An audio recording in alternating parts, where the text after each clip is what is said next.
지난주에 우리는 이 다윗이 많은 전쟁 가운데 하나님께로부터 받았던 힘과 능력에 대한 말씀을 보았습니다.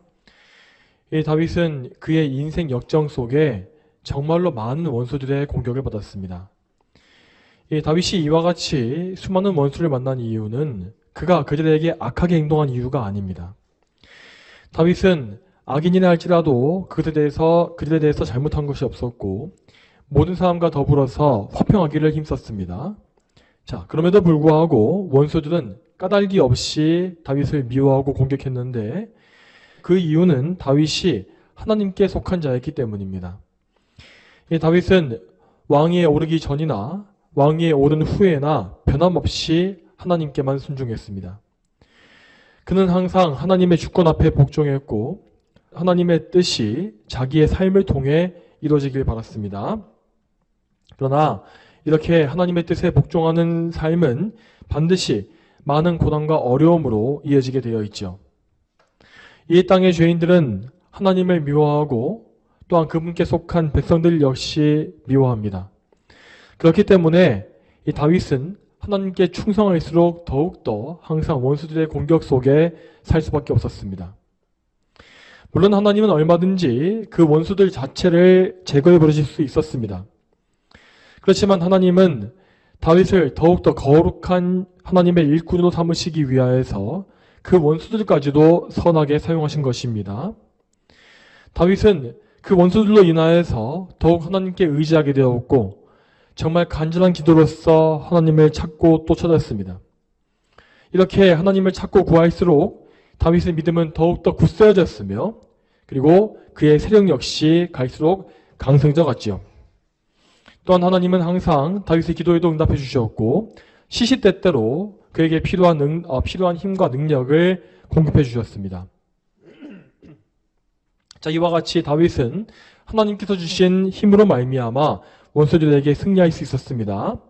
자, 그리고 이어지는 오늘 본문은 다윗이 거두었던 승리가 어떠했는지를 잘 보여주고 있습니다. 자, 그런데 다윗의 승리는 사실 예수 그리스도께서 이루신 승리를 예표하는 것이었습니다. 여러분, 다윗이 이렇게 수많은 전쟁을 치르고 또 극심한 고통을 겪어야 했던 이유가 무엇이겠습니까? 왜냐하면 다윗은 원수들과 싸워 이기신 예수 그리스도를 예표하는 자였기 때문입니다. 그리스도께서는 우리의 원수인 죄와 사망 그리고 마귀를 대적하여서 큰 싸움을 싸우신 분입니다. 그분은 우리의 죄를 직접 담당하심으로 말미암아서 큰 고통을 받으셨고 이 저주와 심판을 역시 당하셨습니다. 자, 그리스도께서 우리를 대신하여 해를 입으신 것은 이 창세기 3장의 예언에 그분이 뱀에게 발 뒤꿈치를 상하게 될 것이다 라고 하는 예언이 성취된 것과 같지요. 그렇지만 성부께서는 성령님을 통하여서 예수님께 능력을 부어주셨고 예수님은 그 능력으로 말미암아 원수와의 싸움에 승리하신 것입니다. 자, 다윗의 삶 전체는 이러한 그리스도의 모습을 예표하고 있었습니다. 원수와 싸우신 그리스도를 예표하는 자로서 다윗은 수많은 전투를 치렀고 또한 고난받으신 그리스도를 예표하는 자로서 다윗은 원수들에게 큰 핍박을 당했습니다. 그리고 원수를 이기신 그리스도에 대한 모형으로서 다윗은 그 원수들을 이기고 큰 승리를 거두게 되었습니다. 자, 먼저 37절과 38절을 보겠습니다.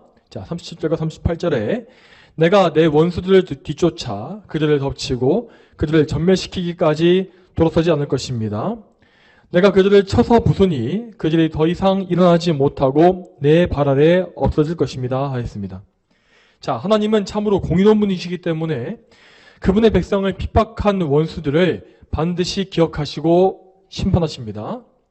자, 원수들은 성도들을 연단하는 도구로 사용되지만 그 연단이 끝나고 나면 그들의 악행에 대해서 심판을 받는 것입니다. 자, 이 말씀에서도 볼 수 있듯이 하나님은 다윗을 통하여서 원수들을 완전히 진멸하심으로 말미암아 그들의 악행에 보응하신 것을 볼 수가 있습니다. 자, 그리고 다시 말씀드리지만 이 말씀은 우리 주 예수님께서 거두신 완전한 승리를 보여주는 것입니다. 그리스도께서는 당신을 대적한 마귀와 그 세력을 완전히 멸망시키셨습니다. 자, 마귀는 예수님을 대적함으로써 그분을 십자가에 못 박았고 그렇게 해서 그가 예수님을 이기고 생명을 뺏었다라고 생각했습니다. 하지만 사실 예수님은 생명을 빼앗기신 것이 아니라 생명을 스스로 포기하시고 내어주신 것이었죠. 예수님은 당신의 생명을 속전으로 지불하심으로써 택하신 백성의 모든 죄를 사하신 것입니다. 그 결과로서 택함받은 백성은 죄와 사망에서 완전히 자유로워졌고 마귀의 속박에서도 벗어나게 되었습니다. 이로써 모든 원수들의 최후 패배는 이미 예정되었으며 예수님은 이러한 승리를 거두시고서 하늘로 올라가셨습니다. 자, 그리고 또 이어지는 39절과 40절 말씀에서 다윗은 자기 승리의 영광을 오직 하나님께 돌리는 것을 볼 수 있습니다.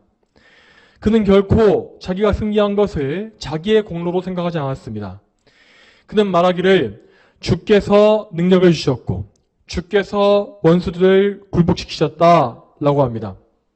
자, 다윗 앞에서 원수들이 무너진 이유는 하나님께서 그들을 다윗의 손에 넘겨주셨기 때문이었습니다. 여러분, 이처럼 우리는 우리에게 주어진 모든 승리와 기쁨들을 모두 다 하나님의 은혜의 결과로 생각해야 합니다. 그런데 우리 모두는 아주 작은 승리와 성공만 거둘지라도 금세 교만한 마음과 자아 도취에 빠질 때가 너무나 많습니다. 그렇지만 우리는 어떤 때에도 그런 성공을 얻을 만한 자격이 되지 않지요. 우리는 하나님의 은혜가 아니라면 그 어떤 것도 받을 만한 자격이 없는 연약한 죄인에 불과합니다. 자, 여러분, 그러므로 항상 예수 그리스도의 겸손하심을 생각하시기 바랍니다. 그분은 분명히 이 땅에 오심으로 말미암아 그저 할 일 없이 노신 게 아니라 오셔서 엄청난 공적을 세우신 분입니다. 그분은 첫사람 아담이 행하지 못했던 순종의 사명을 완전히 완성하셨고 그 결과 하늘에 오르심으로 모든 이름 위에 뛰어난 이름을 받으셨다고 하였습니다. 하지만 예수님은 항상 그 모든 영광을 자기에게 돌린 것이 아니라 성부 하나님께 돌리신 것을 볼 수 있습니다. 예수님은 먼저 아버지께 영광을 돌리신 이후에 그 영광으로 인하여서 자신도 함께 영광을 누리신다고 하였죠. 요한복음 17장 4절과 5절 말씀을 보면 이런 말씀이 나와 있습니다. 요한복음 17장 4절과 5절 말씀에 제가 읽겠습니다. 아버지께서 내게 하라고 주신 일을 완성하여 내가 땅에서 아버지를 영광스럽게 하였습니다. 아버지, 세상이 있기 전에 내가 아버지와 함께 누리던 그 영광으로 이제 나를 아버지와 함께 영광스럽게 하소서. 여러분, 예수님은 이 성부 하나님과 모든 면에서 동등하신 하나님이십니다. 그분은 자신을 낮추거나 겸손하셔야 할 하등의 이유가 없었습니다. 그럼에도 불구하고 이 땅에 계시는 동안에 예수님은 자신을 지극히 낮추시어서 자신을 종이라 칭하시고 하나님 아버지께 온전한 순종과 영광을 돌리신 것입니다. 이렇게 예수님께서 자신을 지극히 낮추신 이것은 오직 우리를 죄에서 구원하시기 위함이었습니다. 그리고 그 겸손함을 인하여서 그분은 아버지 뜻을 이루신 것이고 아버지께로부터 영원한 영광을 받게 되신 것이죠. 자, 그렇다면 그리스도의 공로로만 구원받은 우리가 어떻게 조금이라도 우리 자신을 높일 수 있겠습니까? 아무리 작은 것이라 할지라도 그것을 나의 영광과 나의 공적으로 삼는 것이 올바르겠습니까? 우리는 항상 모든 면에서 하나님께 영광을 돌려야 합니다. 자, 그리고 계속 이어지는 41절과 42절 말씀은 악인들이 당할 진노와 심판을 예언하는 말씀입니다. 자, 이 말씀에서 악인들은 마치 하나님을 믿는 것처럼 기도를 하고 있습니다. 자, 그렇지만 그들은 오직 자기의 영광과 정욕을 위해서 기도를 이용해 먹는 것입니다. 그렇기 때문에 그들의 기도는 하나님을 기쁘시게 하는 것이 아니라 더욱더 하나님을 진노하시게 만들 뿐이죠. 우리 주 예수님께서는 왕의 권세를 위임받으심으로써 장차 악인들을 철저하게 심판하고 부수실 것입니다. 자, 그리고 마지막 43절부터 45절의 말씀은 그리스도께서 이루실 구속사에게 은혜가 온 세상에 미칠 것을 예언하는 말씀입니다. 자, 이 말씀은 우선 다윗이 이방인들을 굴복시키고 그들의 섬김을 받는 모습을 보여줍니다. 실제로 다윗은 수많은 전쟁에서 승리함으로 말미암아 이방 민족들을 이겼고 그들을 자신의 조공 국가로 만들었죠. 자, 그런데 이러한 다윗의 모습은 장차 복음을 통해서 온 세상을 복종시키실 그리스도를 예표한 것이었습니다.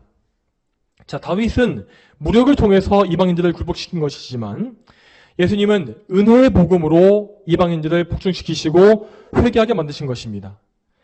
이처럼 예수님은 그분의 몸된 교회를 통하여서 복음을 선포하시고 이방인들을 그 복음을 통하여 당신의 백성으로 삼으시는 놀라운 승리를 취하셨으며 또한 취하실 것입니다. 그렇지만 그리스도의 이 영광은 마지막 재림날에 가장 찬란하게 빛날 것입니다. 성경은 심판주로 다시 오실 그리스도께서 모든 원수들을 영원히 멸하실 날을 보여주고 있습니다. 신약성경에 고린도전서 15장 24절과 25절 말씀에 이렇게 나와 있습니다. 고린도전서 15장 24절과 25절 말씀입니다. 그 다음은 마지막인데 그때는 그분께서 모든 권력과 모든 권세와 권능을 없애버리시고 그 나라를 하나님 아버지께 바치실 때이다. 그분께서 모든 원수들을 그 발 아래에 두실 때까지 다스리실 것이니. 아멘. 자, 이 말씀과 같이 이 세상의 모든 권세와 능력은 그리스도 앞에서 완전히 굴복할 것입니다. 예수님께서는 이미 십자가의 승리를 통하여서 이 최후의 승리를 확증하셨으며 장차 반드시 다시 오셔서 그분의 이 말씀을 확실히 증명하실 것입니다. 자, 그러면 성도 여러분, 항상 승리하신 예수 그리스도를 바라보시기 바랍니다.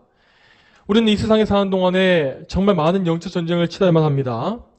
우리는 이 세상의 죄악과 싸워야 하고 마귀의 시험을 이겨야 하며 또한 우리 자신 안에 있는 옛사람의 본성과도 싸워서 이겨야만 합니다.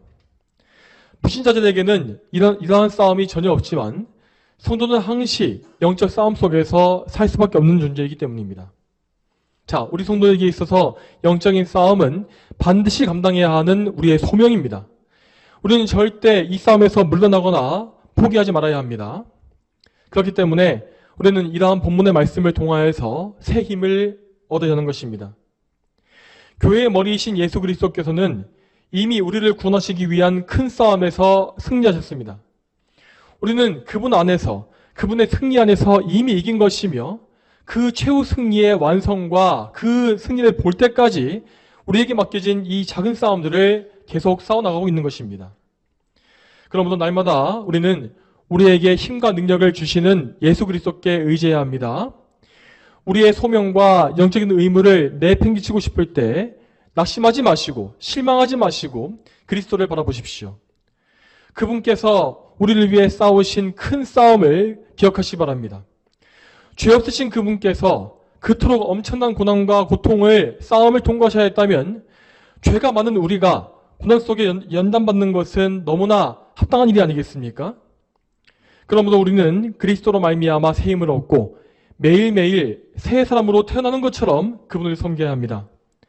날마다 우리의 정욕을 예수님의 십자가에 못 박아 죽이고 승리하신 그리스도께 의지하여 우리의 모든 원수를 이겨야 하는 것입니다. 자, 저와 여러분이 오늘 말씀과 같이 그리스도 안에서 승리하는 기쁨을 날마다 누리기를 소망합니다.